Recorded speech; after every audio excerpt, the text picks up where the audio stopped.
Hello guys, welcome back to my channel. আমি সঙ্গীতা। আশা করি তোমরা সবাই কেমন আছো, ভালো আছো আর সুস্থ আছো। আমি বেশ ভালো আছি। বন্ধুরা দেখো, তিতলি আমার কত কাজ করে দেয়। আমি ঠাকুর বাসনগুলো মেজে দিয়েছি আর তিতলি আমার বাসনগুলো মুছে মুছে দিচ্ছে, জানো তো। বলছে মা গো, জলে দাগ হয়ে যাবে, বাসনগুলো মুছে দিই।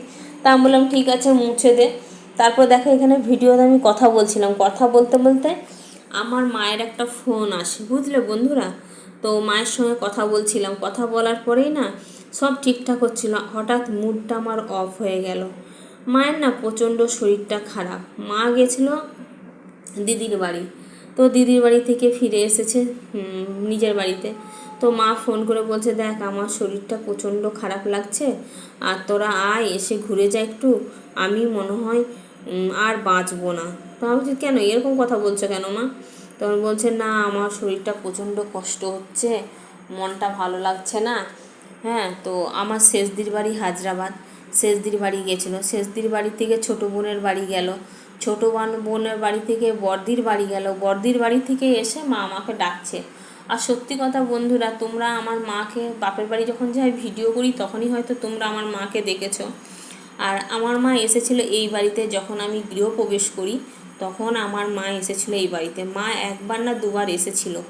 তো কলকাতায় মা খুব একটা আসেনি, মানে মায়ের অনেক রকম প্রবলেম হয়, বুঝতেই পেরেছো। গ্রামের মানুষ তো, সব রকমের সমস্যা হয়, সেই জন্যে বেশি তো টয়লেট বাথরুমটা খুব সমস্যা হয়। মা যেতে পারে না, অসুবিধা হয়, গ্যাস হয়, অম্বল হয়, নানা রকম হয়ে থাকে। তো মা ফোন করেছিল, মায়ের সঙ্গে কথা বলতে বলতে না বন্ধুরা আমার মুডটা, সত্যি কথা বলছি, মুডটা খুব অফ হয়ে গেল যে নীল ষষ্ঠীর দিনে মা এরকম সন্তানকে ফোন করে ডাকছে। তো খুব খারাপ লাগলো। আর যদি বন্ধুরা দেখো একটা কাছাকাছি জায়গা হতো না, আমি ঠিক চলে যেতাম, দিনের দিন যেতাম, দিনের দিন ফিরে আসতাম, ঠিক আছে। এদিকে তোমার দাদা ভাইও, তোমাদের দাদা ভাই না ডিউটি বেরিয়ে গেছে, ঠিক আছে, তাকেও ফোন করতে পারছি না। কি জানাবো, কি বলবো, বললে তো একটা কথা বলবে শুধু যে চলে যাও, কি বলবো। তো সেই হিসেবে অনেক রকম চিন্তা ভাবনা করলাম, মেয়েকে বললাম, বাবু কি করি বলতো, দিদা এরকম বলছে, তারপরে আজকে নীল ষষ্ঠী, আর দাদাভাই কাজে না গেলেও অসুবিধা হয় সংসার চালাতে। সেই হিসেবে আমি কি করব, আমি বন্ধুরা ভেবে পাচ্ছিলাম না। মানে এতই মনটা আমার খারাপ হয়ে গেছিলো। আর তোমাদেরকে বলছি, আমার সত্যি মনটা না বুকের ভেতরটা না হু হু করছে, যে নীল ষষ্ঠীর দিন মা এরকম ফোন করলো। মায়ের কাছে তো ফোনও নেই যে মা আমার সঙ্গে ফোনে যোগাযোগ করবে, ভাইরা সবসময় ব্যস্ত থাকে কাজে কর্মে।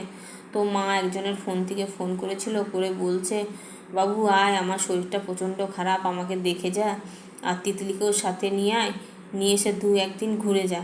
তো আমি মাকে বললাম, মা তোমাদের ওখানে তো চড়কের মেলা হয়, তিতলিরও তখন কি স্কুলের রেজাল্টটা বেরিয়ে যাবে, তিতলি যে উচ্চ মাধ্যমিক দিয়েছে, তিতলির রেজাল্টটা বেরিয়ে যাবে, বেরিয়ে গেলে আমি তিতলি না হয় সপ্তাহখানিকের জন্যে যাব, গিয়ে চড়কের মেলাটাও দেখব, দেখে ঘুরে আসবো, দিদিরা আসবে, বোন আসবে, সবাই আসবে, বোন বোন দিদির ছেলে মেয়ে সবাই আসে ওই বছরে একবার, আর জামাই ষষ্ঠীতে।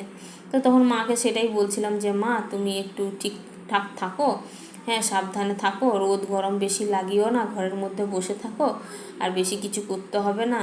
তো সেই সব মায়ের সঙ্গে কথাবার্তা বলছিলাম, আর মনটা এত কষ্ট লাগছে, আর মনটা না খুব কষ্ট লাগছে জানো বন্ধুরা। আর সত্যি কথা বলতে, মায়ের একটু শরীর খারাপ হলে না মা সবার আগে আমাদেরকে ফোন করে, কেন বলো তো, ভাইরা হচ্ছে সবার ছোট, আমরা 5 বোন, 2 ভাই, ভাইরা সবার ছোট, ভাইরা সেরকম কাজকর্ম করে না।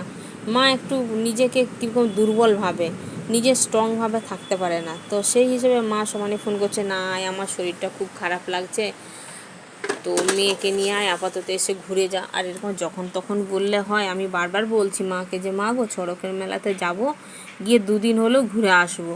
আর গরমে সত্যি কথা তিতলির খুব কষ্ট হয় ওখানে, গরমে তিতলি থাকতে পারে না, তিতলি কেন আমিও নিজে থাকতে পারি না, প্রচণ্ড গরম। আমার মনে হয় কলকাতাটা একটু ঠান্ডা, আর ওখানে প্রচণ্ড গরম। তোমরা তো সবাই জানো বাপের বাড়ি মেদিনীপুর, ওইখানে প্রচণ্ড গরম। তো সেই হিসেবে মাকে বোঝাচ্ছিলাম, তো ভিডিও করছিলাম, তো বোঝাচ্ছিলাম মাকে। আর মা কিছুতেই বুঝতে চাইছে না, মা সমানে বলছে না আয়, না আয়, এসে ঘুরে যা। তো আমি কি করে যাব বন্ধুরা বলো, মেয়ের এই সামনে রেজাল্ট বেরোবে, তোমরা সবাই জানো। মেয়ের উচ্চ মাধ্যমিকের রেজাল্টটা বেরিয়ে গেলে তারপরে যাবো। আর যেখানেই যা পুজো দিতে যে যাইছে, শুধু আমার মনের মধ্যে একটাই টেনশান থাকে, যে মেয়েটাকে ঠিকঠাক কলেজে ভর্তি করতে পারবো তো বন্ধুরা।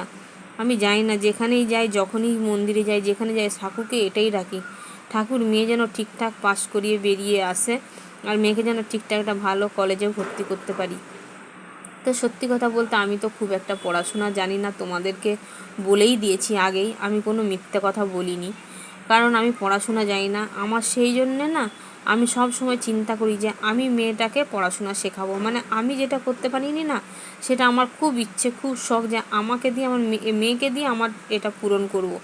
আর তোমরা তো জানো, মেয়ে নাচ শিখতো, তখন আমি কোনো ব্লগ বা ভিডিও কোনো কিছুই করতাম না, মানে মেয়েও তখন জানতো না এইসব। তো মেয়ের একটা নাচের ভিডিও আছে, তোমাদেরকে দেখাবো, মেয়ে ভারতনাট্যম নাচ শিখতো আইটলায় গিয়ে। তো এরকম আমার নানা রকম শখ আহ্লাদ আছে, তো মেয়েকে দিয়েই সেগুলো পূরণ করার চেষ্টা করি। তো মেয়ে কি যেরকম পারে এডিট ভিডিওগুলো করে দেয় সেই হিসেবে। কিন্তু আজকে তোমাদেরকে সত্যি কথা বলতে বলতে না আমার খুব মনে কষ্ট হচ্ছিল, খুব মানে খারাপ লাগছিল যে মা এইভাবে ডাকছে, আমি যেতে পারছি না। সামনাসামনি বাপের বাড়ি হলে সত্যি কথা বন্ধুরা বিশ্বাস করো, আমি দৌড়ে গিয়ে মাকে দেখে আসতাম, একটা রাত মতো তো থাকতাম, ঠিক আছে। তো কি করব বলে, আর কিছু বলার নেই। তো এখনকার মতন টাটা বন্ধুরা।